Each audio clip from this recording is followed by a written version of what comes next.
welcome to the Gothic Unicorn. Today I'm going to be working on my 1/48 scale project. So let's get on with it. If you've been following my playlist on this property, which is Hangmans Halt by Petite Properties, you'll know that we're on the inside and we're starting to put the rooms together. Now if I take the front off, last time I was working on the kitchen, mostly because I just got that really nice sink unit. And today we're going to be carrying on with this. We're going to be adding some more details into the kitchen, and then I think we're going to go upstairs and sort the attic bedroom. That's at least what I've got in my mind at the moment. I've actually been working on some of the pieces to go in here off camera. I know that there are a lot of you that appreciate seeing the furniture being made, but at the same time I am aware that there are only so many chairs that I can make before it gets a bit samey.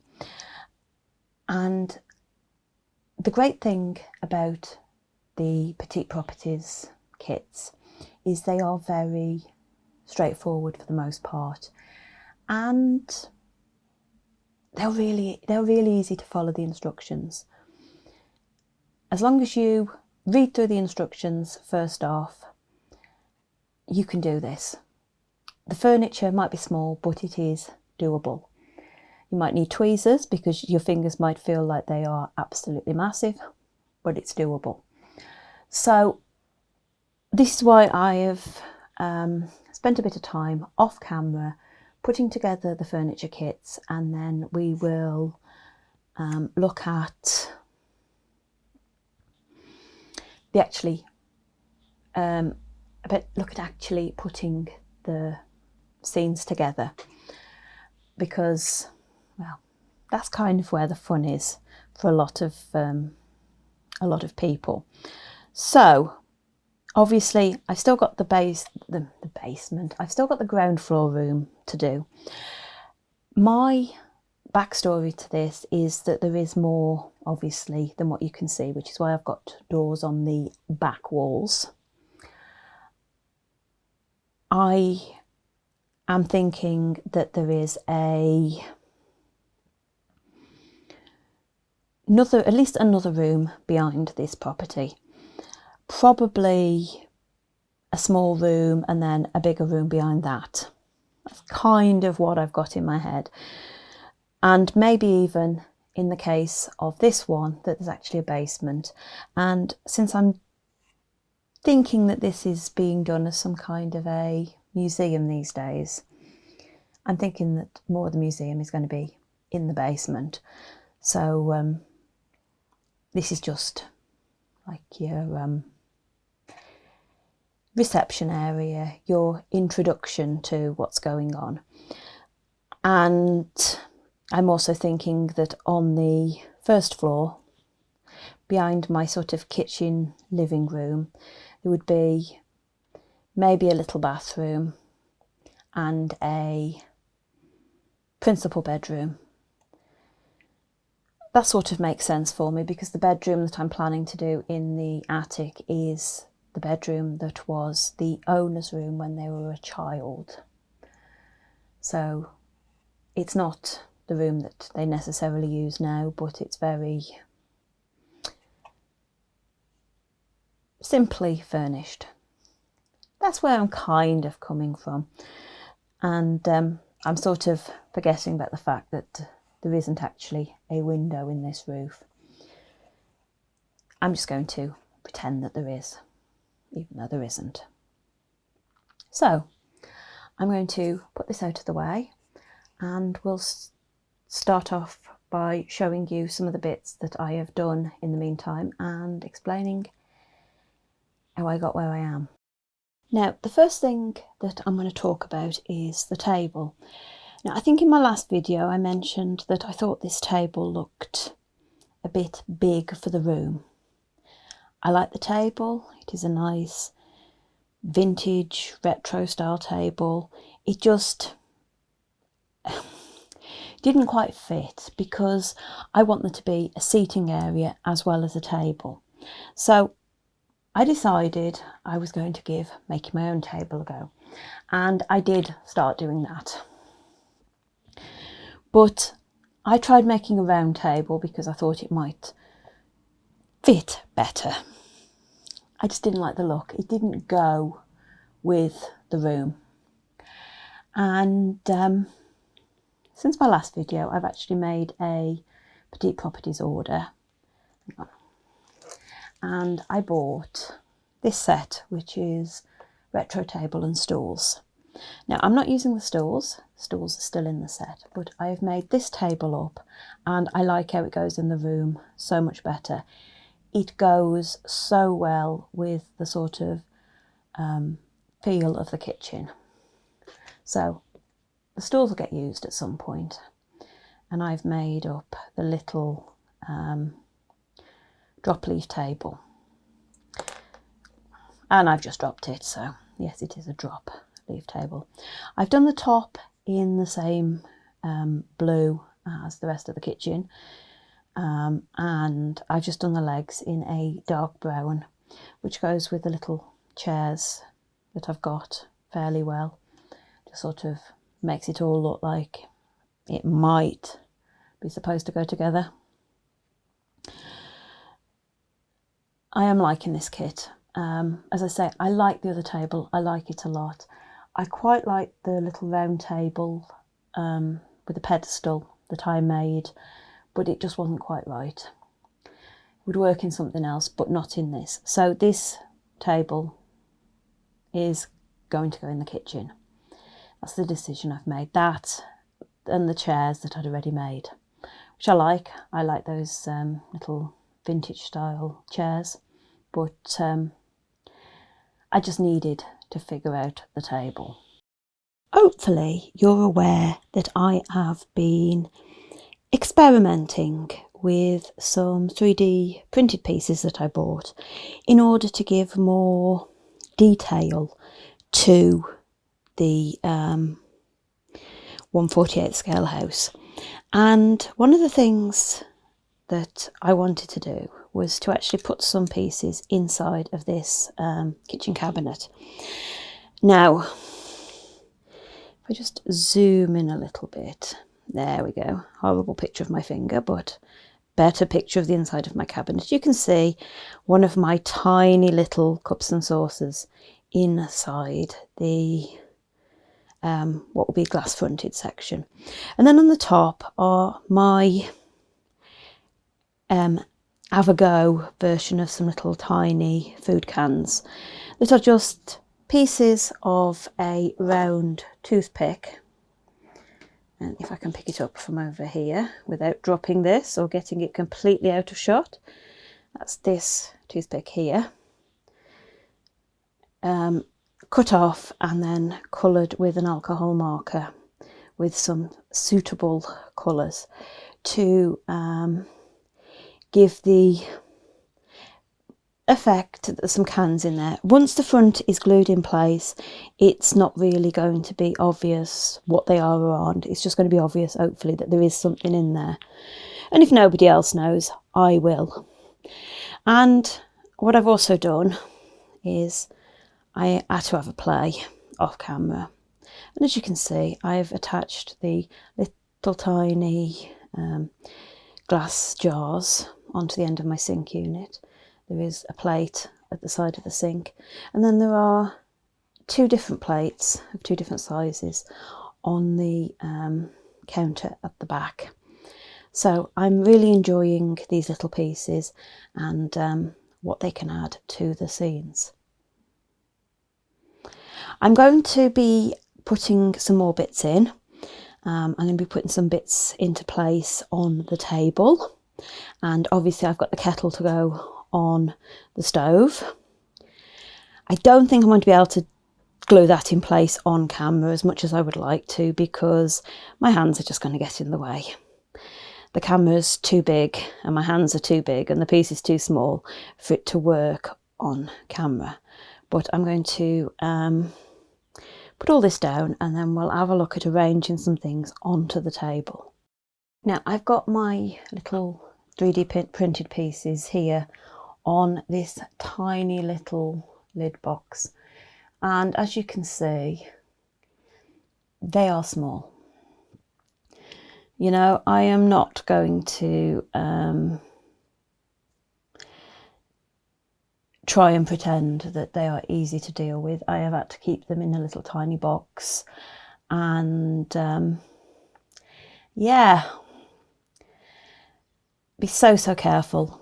I've literally, just before I have pressed go on the camera, I have just cut the yellow pieces of the tea service off the support that they came on, because it really seemed like the only sensible thing to do.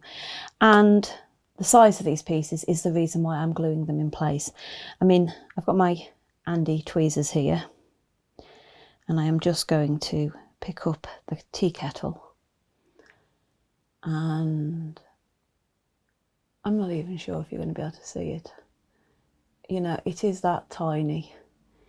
It is, put my hand, it is literally ridiculously small. And all of these are. Gluing them in place is the only way to go forward. In my 1/12 scale doll's house, I don't tend to glue things in place. I tend to stick them in place with temporary wax. The wax would be too big to put these in place, simple truth. I've got to rely on glue and hope that it will actually hold, because otherwise I'm going to lose all these little bits and I'll never see them again. I will just hear them maybe rattling into the hoover at some point when I decide to hoover the floor, when I risk it. The amount of stuff I drop on the floor in here, it can be quite an experience when I go and look to see what I can find. I can never find the piece that I've just dropped, mind you. So if that happens to you, you're not alone. And it is the reason why I wanted a hard floor in my craft room this time, because then there's no carpet for things to get hidden in. Been there, done that. While I add the kettle on the tweezers, I added a bit of glue and I stuck it in place on the stove. I think it looks quite fitting on my retro cooker, and yeah, I think that's going to work quite well.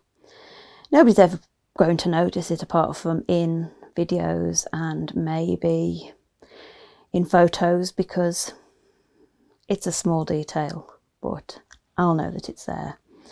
And sometimes you knowing it's there is all that matters.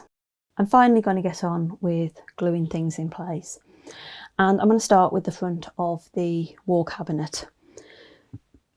Now, when I made this, I did say that I wasn't gluing it straight off because I wanted to put something in it. I've got a bit of something in it now and it's enough. So I'm going to put a little bit of glue down the side panels, and I'm going to take the piece and I'm going to pop it into place. Now this is going to be awkward because it is a very tight fit, but I don't want to slide it too much because I'll spread the glue everywhere and we don't want that. But with a little bit of careful placement, I've now got the kitchen cabinet finally finished and filled. So once that's stuck on the wall, as I say, you won't really be able to see what's in there, but you'll know that there's something. You can see from a distance that there's something there. So it's onto the table. Now, I've obviously got these little pieces here to put on the table, and I'm going to have to use my tweezers to pick up the teapot by its handle. I'm not sure if that is the best thing to do, but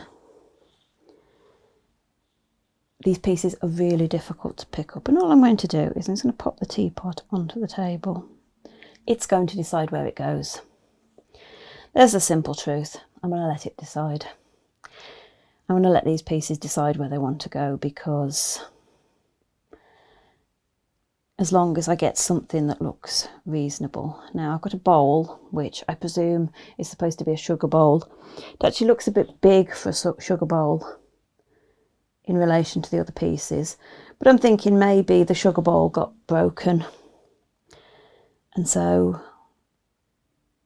they're using a bowl. Now put that down there.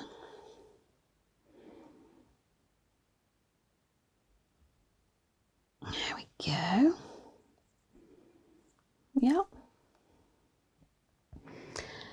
And this is how I've got to go on. I'm going to put the plate on next. I think what I'm going to try and do is I'm going to try and put a little dot of glue. Now this is my usual cosmic acrylic glue. It seems to work quite well for these pieces,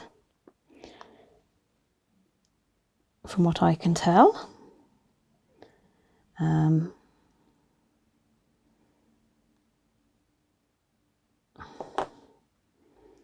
There's a plate, and this is looking quite nice, and then we'll put a cup and saucer. And the cup and saucer is ridiculously tiny. I could, quite frankly, if I balance it on my thumbnail, I could quite frankly use it for nail art if I wanted to. I think I've seen bigger things used for nail art, if I'm going to be brutally honest. So I'm going to put that on there. Obviously, I bought a 2-place setting tea set. I could have therefore laid the table for 2, but this is a person who lives alone. So I figured that while there might be extras about, they're not all going to be on the table. And the final piece is the little tiny milk jug, which I'm going to put back here. Now I haven't bothered trying to make it look like there's anything in the bowl or in the jug. And this jug is ridiculous. Right, come here. Because it's so small, I just don't know how. I mean, you could, if you wanted, put something. Nah. You could, of course, put something in the cups to make it look like the cup has got tea or coffee in. But there we go. My little yellow place setting bits of tea set are on the table. My next stage is going to be to stick these into place in the house. I'm going to let the glue dry a bit first though, because it is going to be fiddly. That's got to go on. It's got to go on first because it's got to go on the wall. And then I've got these and I've got chairs to put in place. But my kitchen is about done. And I'm pleased with it. I am pleased with the little bit extra sort of life that these pieces add. And I will be looking out for other tiny things that I can put in to my 1/48 scale projects, and other ways that I myself can actually achieve bits and pieces in there as I go along. And with that, the kitchen living room is completed, and if I move it around a little bit, you can see all of the details that I've added into this scene. Obviously, again, not as many as I'd add to a 1/12 scale scene, but still I think enough to suggest that somebody's actually living in the property. The only thing I would like to add is to that little armchair that's facing you, I would love to have a sleeping cat. If I can find one at a price that I find acceptable for this project. I know they're available, but understandably they can be a bit pricey. So I will be looking out for that in coming months, etc. Now, as I said, I'm moving up into the attic and to the bedroom that was the childhood bedroom of the woman who still lives in Hangmans Halt. And she's the daughter of the last hangman, and she just upholds the memory of what was once a important profession. I'm afraid I'm really struggling with my words today. I'm not sure what is going on. So this is the room that she would have used as a child. Although there is no window in my side wall, I am going to assume that there was some kind of window of some description in that wall that would have given her a little bit of natural light. And I'm going to furnish it as a child's room in the past might have been furnished. And with that in mind, I've made up some furniture. Now I'm going to start off with another door. Obviously we need a door to get into the room. This is the same door that I've used elsewhere in the house, and it is the Edwardian door. I just went with this one because I decided I like the look of it. No other reason. So that's going to go on the back wall. And then I've got 3 pieces of furniture. I've got a wardrobe. Now the wardrobe is actually the traditional tall cupboard kit, which comes with shelves inside, but I don't want it to be open. I just want it to sit there and look like a wardrobe. And I thought this looked like a old wardrobe that at some point has been downgraded to the child's room. I've also got a retro chest of drawers. That's what the kit's called, retro chest of drawers. And I think that's a nice little piece. It's different. I've done it in a different tone of wood. So it just looks like the pieces in here are kind of random. You know, the way that rooms used to be put together. And then finally, I've got the bed, which is the vintage bed single. And I've made this look like it's metal because that's what it occurred to me.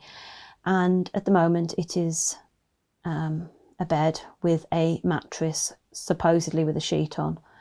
The instructions actually include instructions for putting tissue over the piece of MDF that makes the mattress, which gives you these creases. I haven't made it very creased, but I've got glue all over my fingers, it's sticking to everything. Apologies. It just gives it a bit more texture. And with that coming at the front of the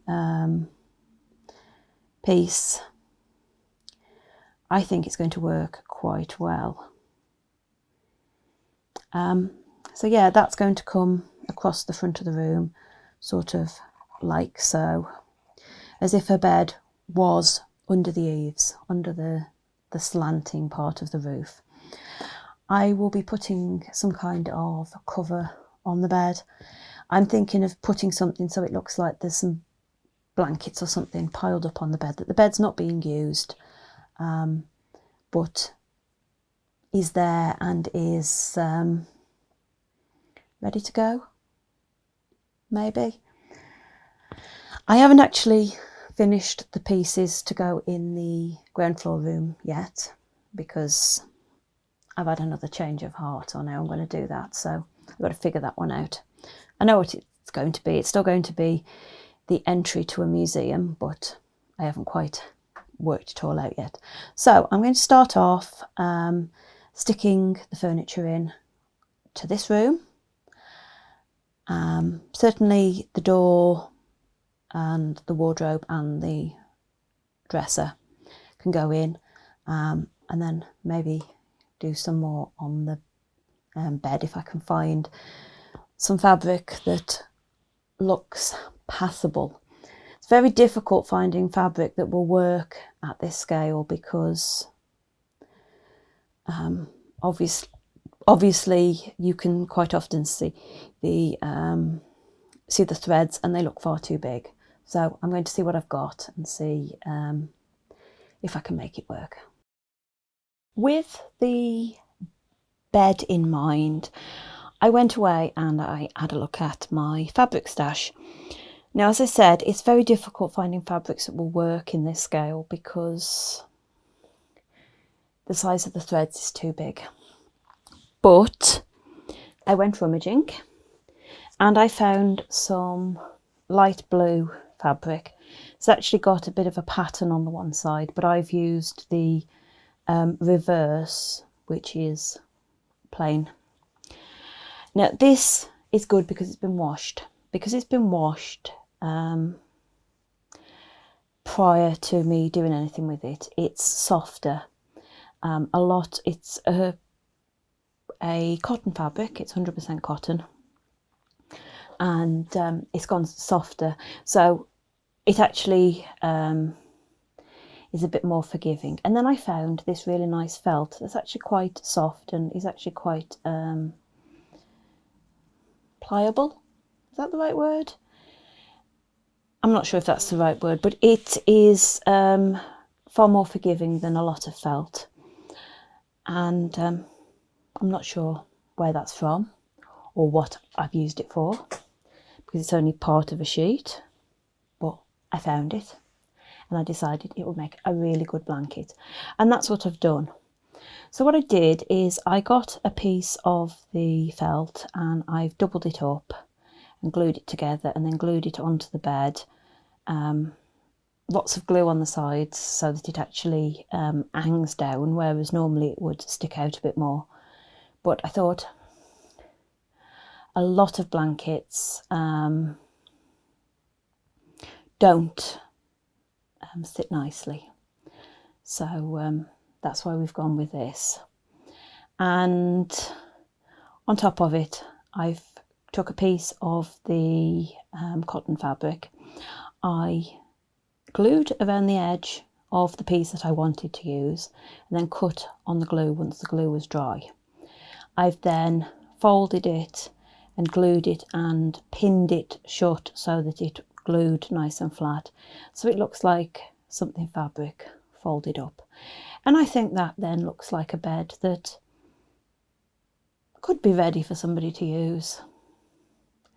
Might not. Depends how long that blanket and whatever else that cover is has been there. So I'm now going to move the fabric out of the way because we don't need it anymore. This is the really good thing. You only need little scraps of fabric. The piece of felt is a similar sort of size to the bed. The cotton fabric, again, it's a similar size. It's just folded up nicely. And I do like how that's come out. So I'm going to pull the house into view and I'm going to stick this in place. Now, to stick these pieces of furniture in place, I am going to take my cocktail stick with my glue and I am literally putting a bit of glue on each of the bottom of the legs. Now, the other pieces that I've got a solid back, I've attached those to the side walls as well, just for a little bit of security. Now I am going to go in and I'm just going to rub away the excess glue. Just hold that down so that I can do so. And get the other one. And I think once that's glued, that is going to do. Now, I'm not considering putting much more into the bedroom because I'm not seeing it as being a room that's actually being used. So what I'm going to do is I'm going to flip it over and hope that the bed is secure enough that it won't move, which it won't, my glue's held. And you can get a look into the bedroom.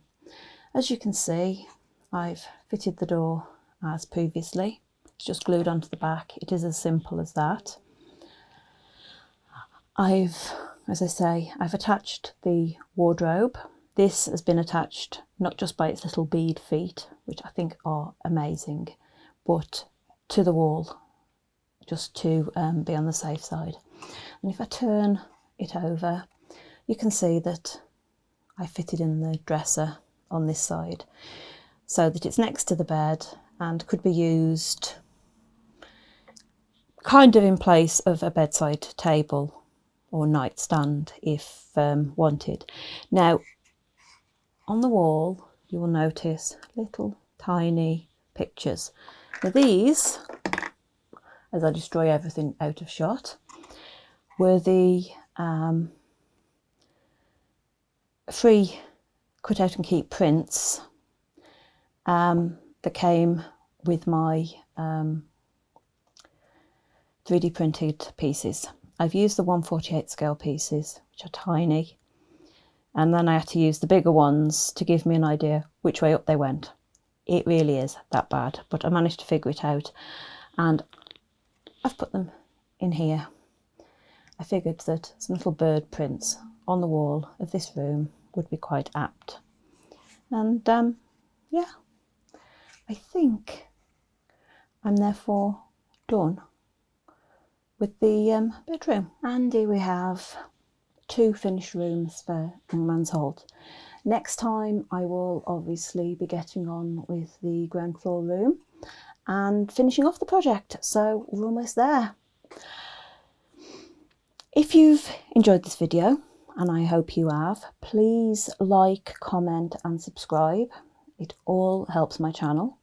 Maybe even ring that notification bell so you can know when my video goes up.